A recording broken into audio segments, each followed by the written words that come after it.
nav. Je vous avais demandé de mettre le nav sous forme de liste. Qu'est-ce qu'il y avait encore? Il y avait un élément main avec 3 sections. Chaque section avec son header et son footer. Ensuite, j'avais un élément aside. Et enfin, un élément footer. Voilà ce qu'il y avait dans la page. Maintenant, le TP d'aujourd'hui, c'est quoi? Je reprends le TP HTML avec la partie CSS. Je vais obtenir un affichage qui ressemble à ça. On va le faire en 2 étapes. Première étape, c'est quoi? Alors, si vous avez remarqué en HTML, comment ça s'affiche? Tous les éléments s'affichent les uns en dessous des autres. Tout est affiché à la verticale. Alors ici, qu'est-ce qu'on veut? On veut le header en haut, le nav à la verticale, donc à gauche, au milieu, le main avec les 3 sections, à droite, l'élément aside, c'est-à-dire le tableau, et tout à fait en bas l'élément footer. D'accord? Ça, c'est le travail que je vous demande de faire. Avant de le faire, je vais vous donner moi-même des exemples. Je vais vous donner 2 exemples, d'accord, qui vont vous aider à comprendre comment ça fonctionne. D'accord? Je vais prendre un premier exemple.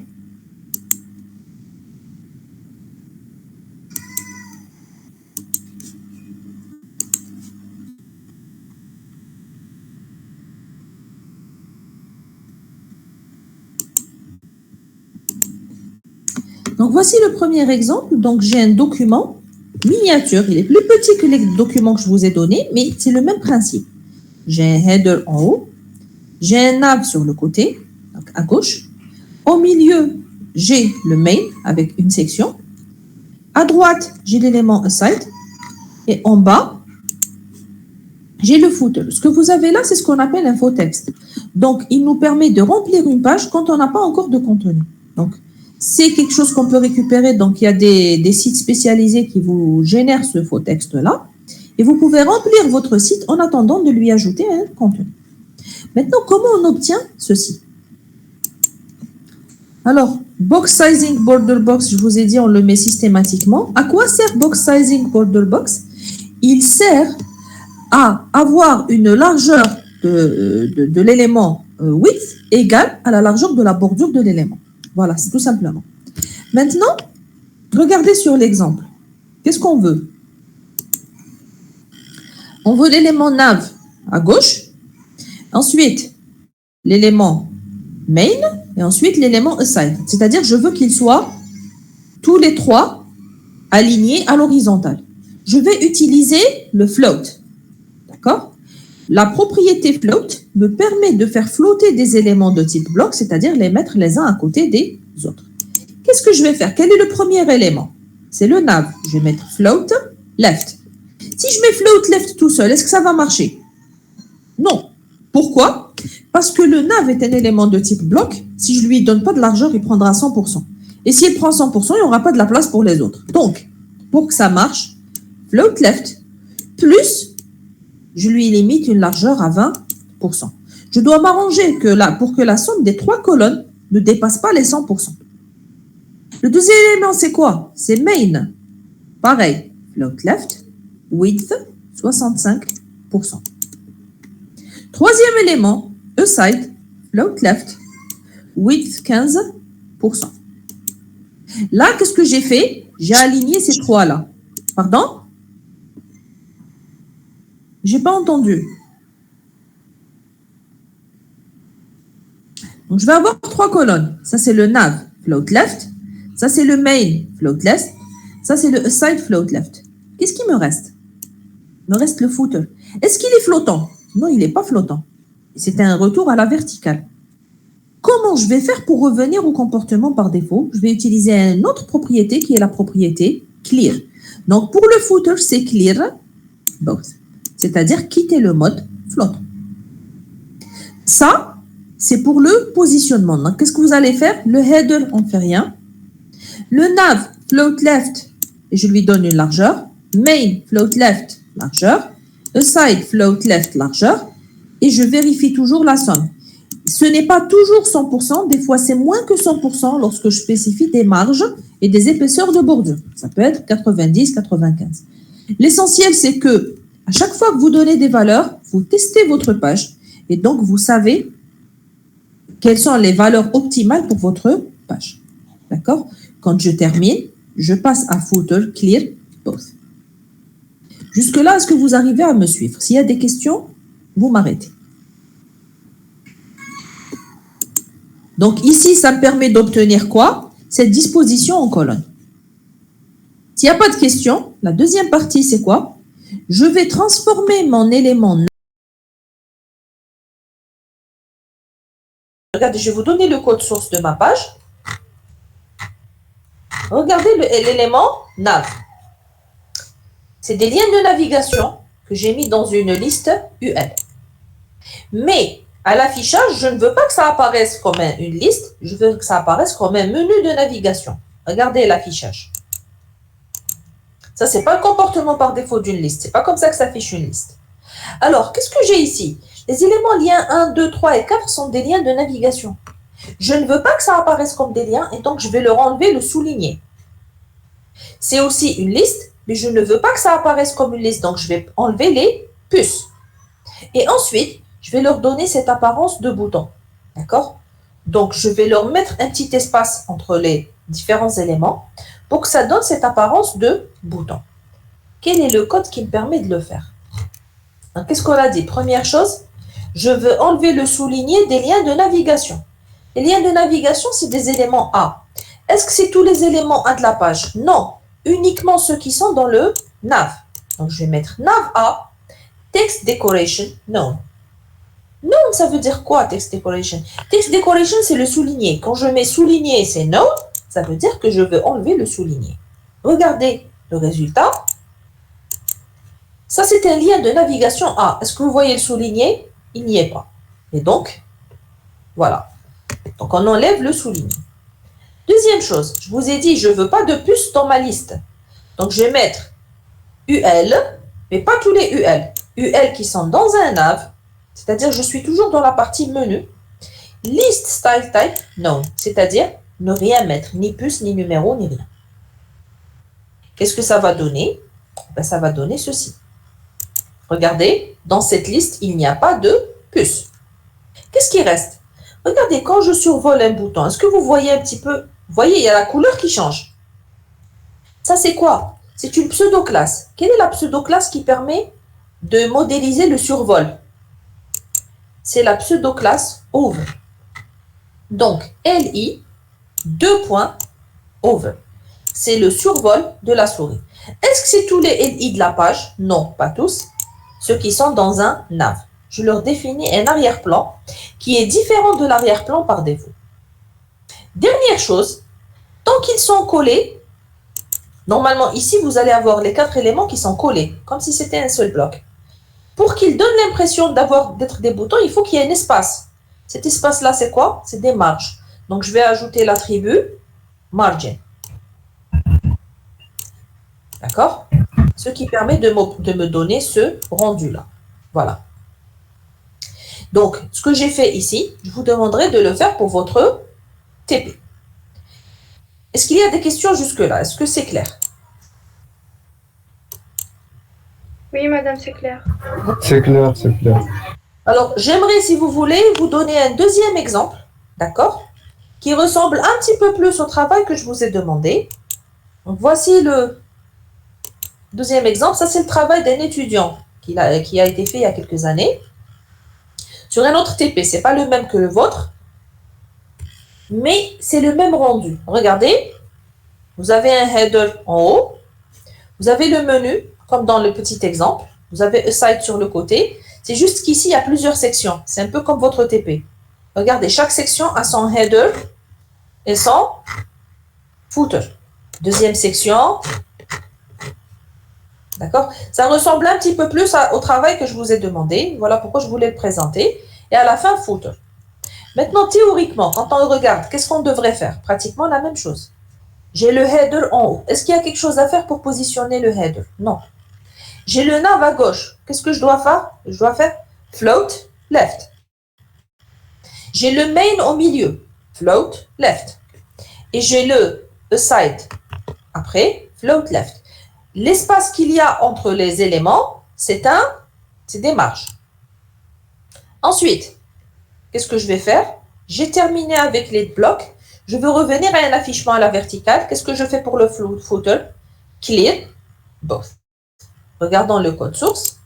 Alors ici, c'est une feuille de style externe. Voilà comment on relie une feuille de style externe à un document. D'accord?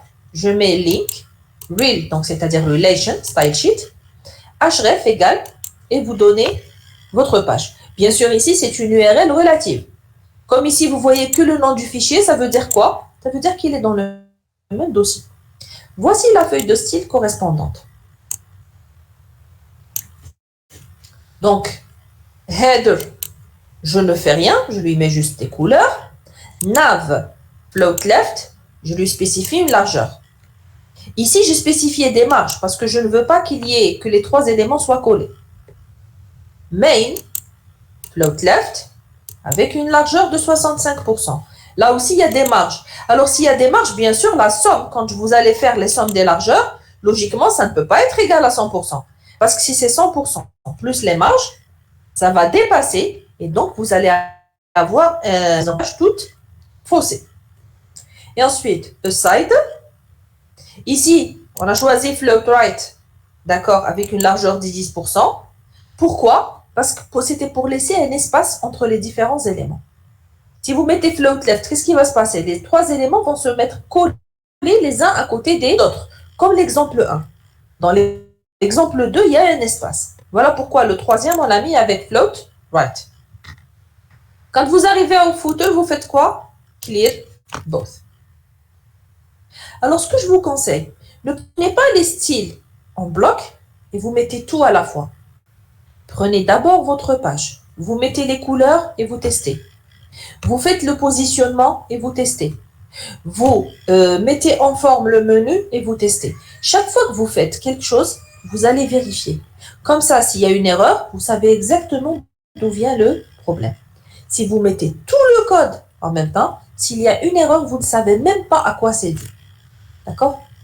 Donc, faites-le par étapes. Ce que je vous conseille, c'est d'ajouter des couleurs, c'est-à-dire changer les arrière-plans et tout. Pourquoi? Sur la page, si vous ne mettez pas d'arrière-plan, les parties ne seront pas très claires. Vous ne verrez pas ce que vous êtes en train de faire. Ensuite, vous faites le positionnement avec float et les largeurs. Float, clear et width. Une fois que vous terminez, vous passerez au menu. Donc, le positionnement, c'est comme tout à l'heure. La seule différence, c'est quoi? C'est qu'ici, on a ajouté des marges. Maintenant, qu'est-ce qu'on va faire? On revient à l'exemple. Qu'est-ce qu'il reste à faire ici? Il reste le menu. Le menu, c'est comme tout à l'heure. Il est sous forme de pseudo-bouton. Ce n'est pas de vrai bouton. Qu'est-ce qu'on va faire? On va enlever le souligné des liens, comme tout à l'heure. Donc, nav A, text decoration no. On va enlever les puces. C'est-à-dire que j'aurai nav LI, nav UL, pardon, list style type no, c'est-à-dire que j'enlève les puces. Pour les nav LI, qu'est-ce que je vais faire? Pour les éléments de liste, je vais leur définir une marge qui va permettre de séparer les boutons et leur donner une couleur. Et je prévois une autre couleur lorsque le bouton est survolé. Pour le reste, ce sont des éléments de couleur, d'accord, pour décorer votre document. Donc, choisissez une couleur pour les en-tête de page. Vous choisissez ensuite, donc, en-tête et pied de page, et ensuite une couleur pour les en-tête et pieds de section. Donc là, bien sûr, chacun choisit les couleurs qui l'arrangent, d'accord? À l'exécution, ça donne ceci. Ouh, je m'excuse, parce que j'étais dans la feuille CSS. Quand on exécute, bien entendu, c'est sur la page HTML qu'il faut travailler.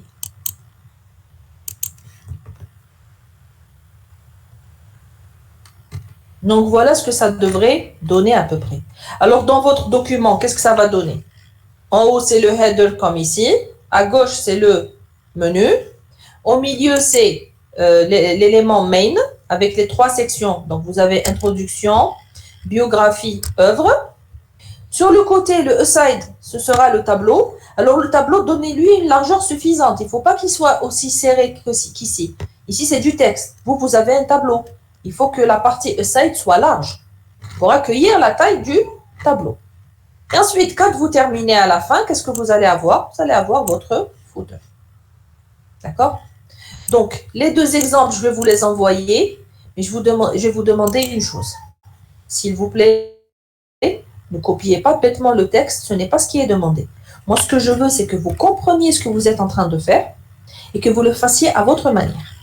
D'accord? J'ai donné les deux exemples juste pour vous expliquer un petit peu comment on utilise le float et le clear pour faire la mise en forme d'une page. Alors, est-ce qu'il y a des questions? Ou est-ce qu'il y a quelque chose à revoir? C'est bon?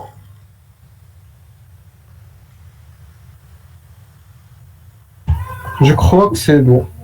Oui, merci, madame. Classe. Donc, est-ce que vous voulez qu'on reste connecté ou la que tbatouli? C'est à vous de voir. Si vous voulez, je peux rester connecté comme ça. S'il y a un problème, tqoulouli tout de suite.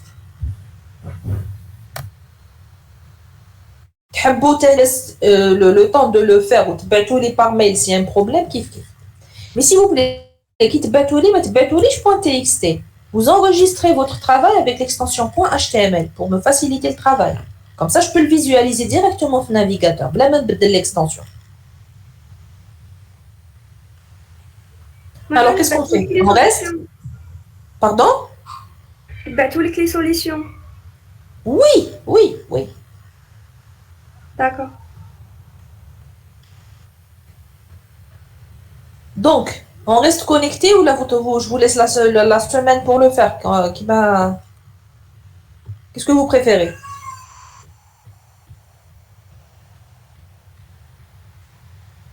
خليكم تخدموها راني هنايا s'il y a des questions.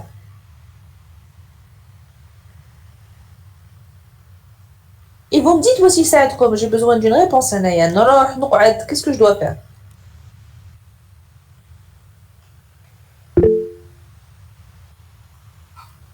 Vous me l'envoyez, d'accord. Mais s'il y a des questions, d'accord? Alors, est-ce que je vais faire donc Okay. les exemples, je vais les envoyer la déléguée Tacom. Bon, on m'a dit qu'il y avait un deuxième délégué. Vous pouvez lui demander de m'envoyer un mail. Comme ça, j'aurai deux délégués. Ça me permet d'envoyer les documents là. D'accord? Oui, madame. Voilà. Donc, Emma, là, je vous laisse. S'il y a le moindre problème, vous m'envoyez, s'il vous plaît. D'accord? D'accord, merci. Ok. Voilà. Merci à vous et bon courage. Madame, Oui? madame, je suis vraiment désolé. Je viens juste d'entrer avec vous dans le TP. Est-ce que vous pouvez répéter ce que vous avez fait, s'il vous plaît? Désolé. Répétez. Le collège. Juste les grands points, je suis vraiment désolé, madame. Il y avait un problème de connexion, madame. Je viens juste de la réparer. Ah, ya classe, d'accord. Donc, voilà ce Merci, qu'on va madame. faire. On va prendre le TP de Moufdi Zakaria, le TP qu'on avait déjà fait la dernière fois. On veut obtenir un positionnement qui m'a hadaya. C'est-à-dire D'accord, le madame. header en haut. À gauche, vous avez le nav. Au milieu, vous aurez le main avec les trois sections. À droite, vous aurez l'élément aside. Et en bas, vous avez le footer. C'est le positionnement qu'on veut obtenir. Deuxième chose demandée, regardez le nav. On a le nav sous forme de menu. C'est comme si c'était des boutons. Ce ne sont pas de vrais boutons. On va voir comment on va les obtenir. Donc ça, c'est le travail que je vous demande de faire et de m'envoyer. Pour vous aider à le faire, je vais vous donner deux exemples. Donc les exemples, mais je ne vais pas copier bêtement. Je ne vais pas dérouler exactement la même chose. Les exemples, c'est pour vous montrer qu'il fait les dérouler. Alors, voici le premier exemple. Voici le premier exemple. Donc, c'est un exemple qui est simplifié. Donc, vous avez un document dans lequel il y a un header, un nav. Je vous avais dit la dernière fois, le nav déroule toujours sous forme de liste. Pourquoi? Parce qu'il va nous faciliter l'affichage d'un menu. Ensuite, j'ai le main, c'est-à-dire le contenu de la page. Ensuite, un des site. Et enfin, footer. Hada, c'est le contenu de la page. Regardez comment je veux l'afficher.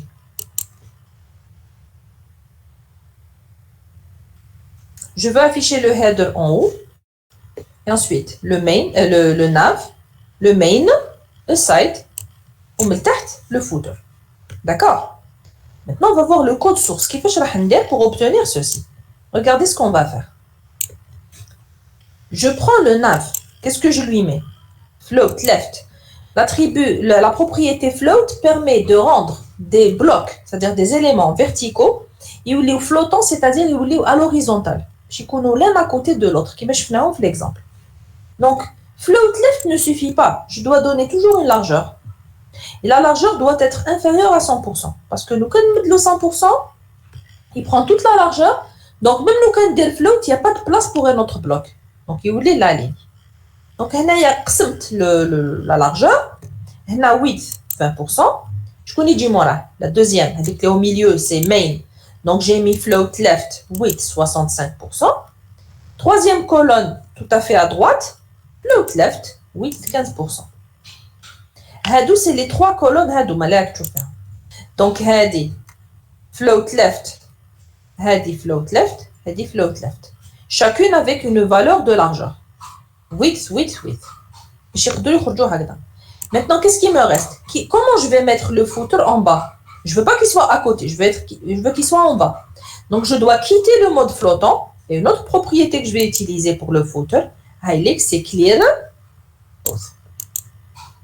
Quand je mets clear, ça veut dire que je quitte le mode flottant. Jusque-là, est-ce que c'est bon? Oui, madame. Hadi, elle est valable quel que soit le document. C'est-à-dire qu'il y a des éléments l'un à côté de l'autre del float, soit left ou right, selon l'exemple, qui te le mode flottant, tous les alignements vertical, del clear both. Hadi, c'est la première partie. Qu'est-ce qui est demandé aussi? Regardez, nous l'exemple. Il est demandé de modéliser le menu de navigation sous forme de boutons. Chauffe, il nous comme des boutons. Comment on obtient ça? Hadi, en réalité, normalement, c'est des liens et une liste. How le code?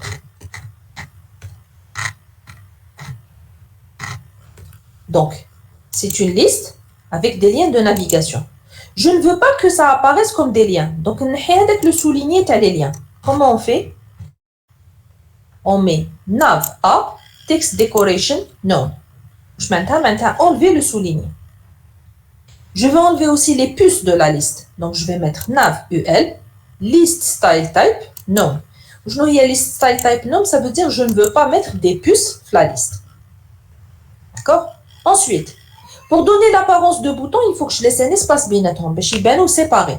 Comment je les sépare? En utilisant la marge. Donc, j'ai mis margin, bottom. C'est l'angle des marges pour que les éléments soient séparés et donc qu'ils aient cette apparence de bouton. Dernière chose qu'on va ajouter pour rendre les choses un petit peu plus interactives. Regardez, quand on survole, la couleur change. Et comment on obtient ça? Avec la pseudo-classe over. Over, ça veut dire quoi? Lorsque l'élément est survolé. Donc, je mets nav li, 2 points over. Qu'est-ce que ça veut dire? C'est li, mais uniquement lorsqu'il est survolé, on lui donne une couleur. Alors ici, il faut choisir en général une couleur semblable, mais avec une nuance plus sombre. Je dis Shabba. J'ouvre une parenthèse. Quand vous voulez récupérer des couleurs avec le code RGB ou l'hexadécimal, vous allez sur Paint, vous mettez Hadi à ajouter une couleur pour avoir les couleurs personnalisées. Vous sélectionnez la couleur de votre choix. Il vous donne soit les trois paramètres Hadouma rouge, vert, bleu. Donc, je vais mettre RGB qui m'a 164,27,27. Ou bien, là où vous avez hex, c'est la notation hexadécimale. Vous le copiez et vous mettez un dièse à côté. Donc, regardez l'exemple. La couleur, c'est ça. Et le dièse, c'est pour dire que c'est la notation hexadécimale. Ça vous permet d'avoir les couleurs que vous voulez. Est-ce que le premier exemple, Hada, il est clair? Madame, le background color là, pour l'arrière-plan, madame, mais il est bleu, on a deux couleurs là, background color, un code et color, un autre code. Color, c'est la couleur du texte. Background color, c'est l'arrière-plan. Ah, d'accord, madame. D'accord. Un deuxième exemple, c'est pratiquement le même. D'accord?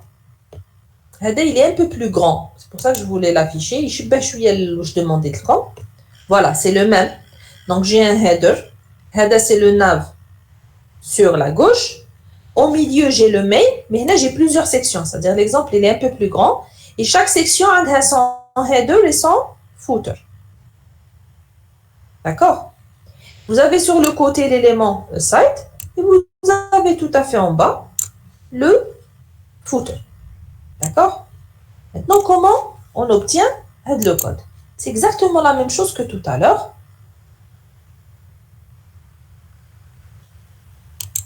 Voici la feuille de style. Donc, dans cet exemple, la feuille de style est externe. Vous, dans votre TP, je vous ai demandé une feuille de style interne. Qu'est-ce qu'on va faire? Le nav, float left, avec une largeur. Le main, float left, avec une largeur. Dans cet exemple-là, pour que le code soit aéré, on a laissé des marges. Et si on laisse des marges, ça veut dire que les largeurs. Donc, vous faites attention, la somme des largeurs plus les marges ne doit pas dépasser les 100%. Sinon, quand il n'y a pas de place, qu'est-ce qu'il va faire? Même si vous mettez float, il va mettre l'élément en bas. Et donc, vous n'obtiendrez pas ce que vous voulez. Donc, il lèche tous les éléments, il n'arrive pas à se positionner. Naqsulhum les largeurs ou les marges. Donc, nav, float left, avec une largeur. Main, float left, avec une largeur. Dans cet exemple, pour laisser du vide, on float right avec une largeur. On a au float left, qu'est-ce qui va se passer? Le side, il va être collé avec le reste. Quel est le footer? Clear, both. Maintenant, pour le menu, exactement la même chose. On enlève le souligné, text decoration. Madame, Oui. quand on dit float left, il se positionne à la gauche. Le plus à gauche possible, mais je suis à la gauche. Donc, on a un exemple. L'exécution. هادو في زوج float left. هذا il apparaît en premier, donc float left, puisque la page elle est vide. Affiché tout à fait à gauche. Classe donc affiché. Le deuxième bloc هذا تاني float left. بصح il y a déjà un élément à gauche. واش راح يدير؟ Il prend le left le plus près. Le plus à gauche possible, c'est-à-dire يزيروا على la gauche. لو كان نزيد ندير troisième float left واش يدير؟ يحطوا قدام زوج الاخرين بصح يديروا كولي. D'accord. Il a dit que le float right, c'est la même chose. Ici, il y a le plus à droite possible. Il a qu'il y a une chose قبله, il va يتبعها. D'accord, madame. Il ne se superpose pas. Il y a هذا قدام الآخر, ماشي هذا فوق الآخر. J'ai compris, madame. Merci. Voilà. Donc, comme les deux exemples, donc, ce qu'on vous demande, c'est quoi? Vous allez appliquer la même chose, le TP que je vous ai donné, le code HTML à Donc, qu'est-ce qu'il reste à faire? C'est de faire une mise en forme qui ressemble à ça. Le choix des couleurs, le design, les largeurs, vous faites comme vous voulez. Qu'est-ce qu'il faut éviter dans le TP? Éviter que ça, c'est-à-dire, il faut qu'il y ait nos 3 colonnes, et éviter aussi qu'il y ait une barre de défilement horizontale. D'accord? Il a comme une barre de défilement horizontale, ça veut dire dépasser tous les 100% des largeurs. Soit les largeurs, soit il a des marges sur les marges, jusqu'à ce qu'il n'y ait plus de barre de défilement. Tant qu'il y a la barre de défilement horizontale, ça veut dire que vous ne pouvez pas le positionnement correctement. D'accord? D'accord. Madame, Oui. Pour que vous nous avez expliqué encore, le padding, c'est les bordures. Là. La bordure, c'est border. Le padding, c'est l'espace entre le texte et la bordure. Je me dis, je laisse. D'accord. Ou le margin, c'est à l'extérieur. Regardez, je dis, par exemple, le SNA. Voilà. Je ne sais pas si... Voilà. Là, par exemple, e-livre. L'espace qu'il y a entre la bordure et le texte. Là, padding. L'espace qui est dans la bordure par rapport à l'élément voisin. C'est margin. C'est-à-dire li dakhel padding, li bra margin. C'est bon? Merci, oui, madame. Désolé de vous avoir... Là, c'est rien. D'accord, madame, vraiment désolé. Merci. Oh non, la connexion, je suis désolée. Normalement, j'aurais dû le faire en présentiel. J'ai eu des contacts. Non, madame, vous avez vos raisons. Je vous excuse, madame. C'est moi qui devrais. Moi, je suis à tête reposée à la maison. Donc, je suis à votre entière disposition. S'il y a des erreurs, s'il y a un problème, le moindre problème, n'hésitez pas à battre. D'accord? D'accord, merci, madame. Voilà, donc je vous laisse. S'il y a des questions, je reste joignable. Et bon courage. Merci, madame. Bonne journée. Merci, madame. Allez, au revoir tout le monde.